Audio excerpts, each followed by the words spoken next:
Malugod na ibinalita ng Committee on North Luzon Quadrangle ang mga proyektong tiyak na makatutulong lalo na sa mga kababayan natin na nasa North Luzon. Ang buong detalye ihahatid sa atin ni Julian Bunag live mula sa Batasang Pambansa. Julian?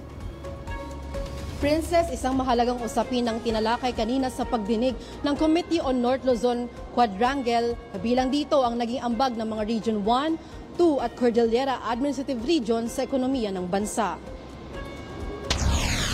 Nakapagtala ng 7.1% na kontribusyon ang Region 1 at 2, gayon din ng Cordillera Administrative Region sa kabuuang porsyento na ekonomiya ng bansa. Batay sa pinag-usapan kanina sa Committee on North Luzon Quadrangle, ibinahagi ni Regional Development Group Undersecretary Carlos Bernardo Abad Santos na naging malaki ang tulong ng mga rehiyon sa Hilagang Luzon sa Gross Regional Domestic Product o GRDP ng bansa sa nakalipas na 2 taon.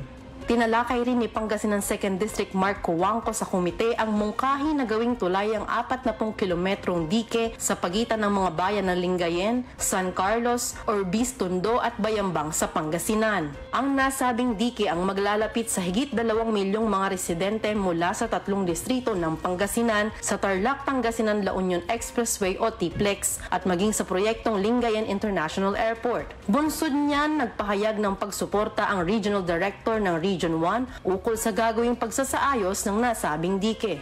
Upgrading that road is supportive to our dream of the Pangasinan Ring Road system, which is also ease the congestion in Dagupan as the end of the road in Tarlac. Samantala, ayon sa kinatawan ng Department of Public Works and Highways sa si Director Alex G. Bote, feasibility study ang isa sa mga unang hakbang upang maisakatuparan ng mga proyektong ito.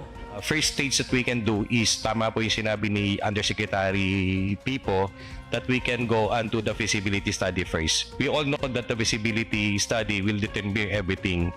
At first, we're going to determine the economics, the return. We're looking up, alam na po ng lahat yan, we're looking up at 10% return.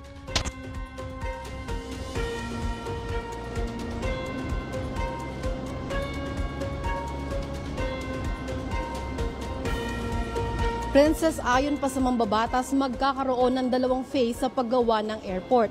At ayon kay Representative Coangco, ang 200 hectares na international airport ay tinatayang aabot sa 740 to 780 million pesos batay sa kanilang ginawang evaluation o zonal evaluations.